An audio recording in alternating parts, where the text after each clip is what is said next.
और ब्रेक के बाद एक बार फिर से आपका स्वागत है। चलिए अब बढ़ते हैं आगे, बात कर लेते हैं आज के महा उपाय की।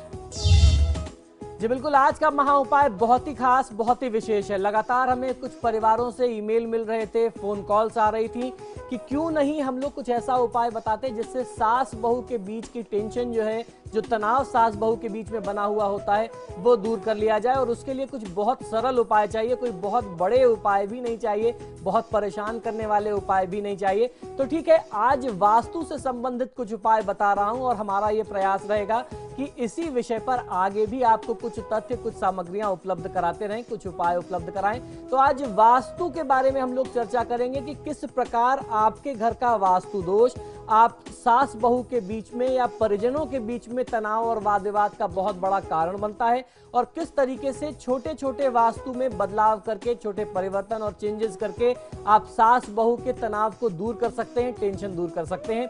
कुछ ऐसे वास्तु दोष होते हैं जिनके कारण सास बहू के झगड़े बहुत ज्यादा होते हैं। तो आइए सबसे पहले उन पर दृष्टि डालते हैं, उनके ऊपर जानकारी करते हैं कि ऐसे कौन से वास्तु दोष हैं जिससे सास बहू के बीच में तनाव बहुत ज्यादा होता है किसी भी परिवार में। इस आधुनिक समय में ज्यादातर लोग छोटे छोटे घरों में रहते हैं, टाइम और पैसे की कमी होती है, इसलिए लोगों के लिए अपने घर को वास्तु के हिसाब से बनवाना संभव नहीं हो पाता। जैसा घर मिला उसी में काम चला लिया। शुभ वास्तु तनाव भी दूर करता है, ये बात आपको मैं बता दूं। कई बार नकारात्मक एनर्जी जो होती है, नकारात्मक ऊर्जा जो होती है, वह अधिक हो जाने से आपकी लाइफ में केवल आपको असफलता ही हाथ नहीं लगती, उसके कारण आपकी लाइफ में और आपकी फैमिली में बहुत सारे टेंशन, झगड़े और वाद विवाद, दबाव की स्थिति भी बन जाती है। आपस में जो परिजन है वो निरंतर लड़ते रहते हैं, कलह का एनवायरनमेंट, पूरे घर में कलह का वातावरण बना होता है। कुछ छोटी छोटी बातों को ध्यान में रख करके आप शारीरिक मानसिक टेंशन को दूर कर सकते हैं, और उसके साथ साथ पारिवारिक मतभेद, झगड़े को भी सदा के लिए अपने घर से, अपने परिवार से दूर कर सकते हैं। वास्तु संबंधी इन टिप्स को व्यवहार में यदि आप ला करके देखेंगे तो निश्चित तौर पर मेरी गारंटी है कि आपको बहुत अच्छे लाभ मिल सकते हैं। तो आइए अब हम समाधान के बारे में चर्चा करते हैं। अपने घर के वास्तु दोष आप इस प्रकार से ठीक कर सकते हैं। बहुत सरल से ये उपाय हैं, इनको बहुत ध्यान से सुनिए, समझिए और लिख लीजिए। सास ससुर का कमरा, यानी घर के जो वरिष्ठ लोग हैं, सास ससुर हर घर में बड़े होते हैं, आदरणीय होते हैं और घर के प्रधान होते हैं। कोई भी निर्णय अगर घर का बेटा लेता है तो बिना अपने मम्मी पापा से, अपने गार्जियन से पूछे नहीं लेता। तो सास ससुर जो होते हैं वो घर के सबसे वरिष्ठ सदस्य होते हैं और इन्हीं को परिवार का मुखिया भी माना जाता है। इस वजह से वास्तु में जो मुखिया का स्थान बताया गया है वह दक्षिण और पश्चिम का कोना, यानी साउथ वेस्ट कॉर्नर बताया गया। अगर आप दक्षिण पश्चिम में अपने सास ससुर का कमरा बनाएंगे तो आपको बहुत फायदा मिलेगा। और बेटे बहू का कमरा जो है पश्चिमी या दक्षिणी दिशा में होना चाहिए, उससे आपको बहुत अच्छा फायदा मिल सकता है। वो नॉर्थ वेस्ट कॉर्नर भी हो सकता है, साउथ ईस्ट कॉर्नर भी हो सकता है, या उसके अलावा साउथ और ईस्ट में अगर उसके साउथ वेस्ट के अलावा कोई दूसरा कमरा है तो आप उसको भी अपने बेटे बहू के लिए या स्वयं अपने लिए आप ले सकते हैं। अगर बेटे बहू का रूम साउथ वेस्ट में है तो उनका सास ससुर से झगड़ा बहुत ज्यादा होगा, क्योंकि फिर ये जो है प्रभुत्व की लड़ाई हो जाएगी। दक्षिण पश्चिम में जो रहता है वह मालिकाना व्यवहार करेगा, वो अपने आप को खुद को मालिक समझने लगेगा और सही मायने में जो परिवार का मुखिया है उससे उनके ईगो क्लैशेस होने लगेंगे, आपस में झगड़ा होने लगेगा। तो इसलिए जो भी घर के बड़े लोग होते हैं उनको साउथ वेस्ट में यानी दक्षिण पश्चिम में रखना चाहिए। डोमिनेटिंग दिशा होने के कारण यहाँ घर के बड़ों को ही रहना चाहिए। साउथ वेस्ट में आप घर के बड़ों को रखिए, बहुत अच्छा फायदा मिलेगा।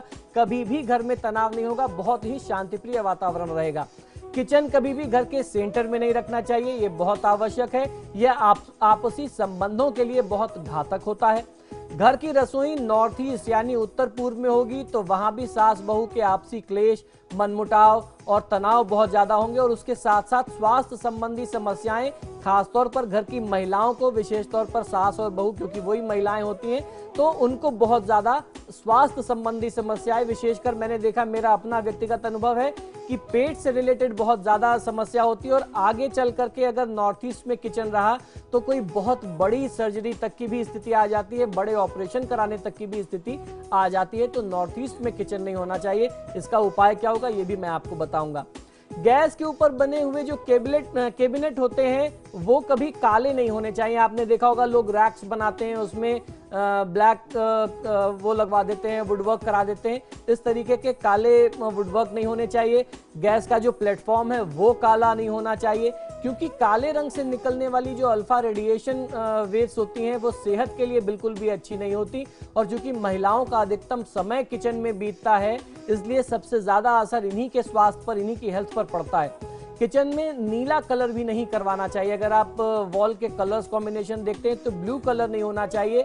यह स्वास्थ्य के दृष्टिकोण से भी सही नहीं है, हेल्थ के नजरिए से भी अच्छा नहीं है, क्योंकि ब्लू कलर शनिदेव से संबंधित है और पश्चिमी ज्योतिष की दृष्टि में इसे जहर का चिन्ह माना जाता है, यानी ये हमेशा विषाक्त चिन्ह माना जाता है। इस वजह से इसका प्रयोग किचन में नहीं करना चाहिए। अगर हम अपने ज्योतिष के हिसाब से देखें तो जो किचन का स्थान होता है, दक्षिण और पूर्व का जो स्थान होता है, वह मंगल और शुक्र का कॉम्बिनेशन होता है, और जो ब्लू कलर है वह शनि का कॉम्बिनेशन है। तो निश्चित तौर पर इन दोनों में आपस में कोई समानता नहीं है, दोनों में आपस में कोई एकता नहीं है, तो आपके स्वास्थ्य पर ही उसका असर आएगा।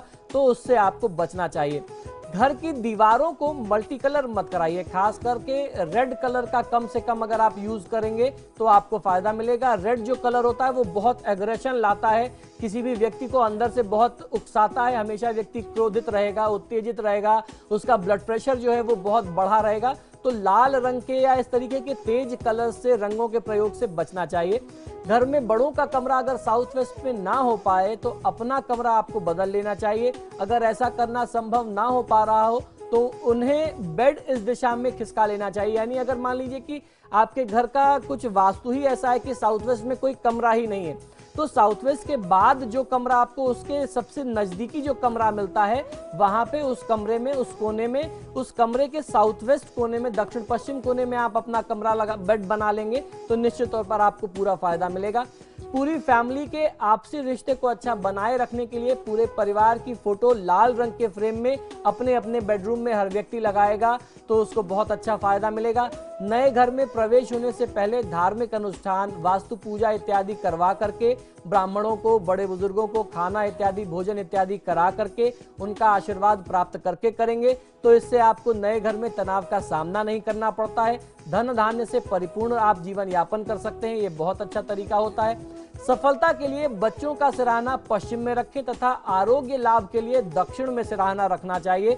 अगर किसी को बहुत ज्यादा हेल्थ प्रॉब्लम है तो साउथ में रख सकते हैं, और छोटे बच्चे हैं जो पढ़ने लिखने वाले हैं तो उनका आप बेड जो है, उनका सिर जो है साउथ में भी कर सकते हैं और वेस्ट में भी कर सकते हैं, दोनों तरीके से अच्छा होता है। किचन में एक ही स्लैब पर पानी और आग की व्यवस्था नहीं होनी चाहिए। इस बात को बहुत ध्यान से समझ लीजिए। आग और पानी दोनों एक दूसरे के शत्रु हैं।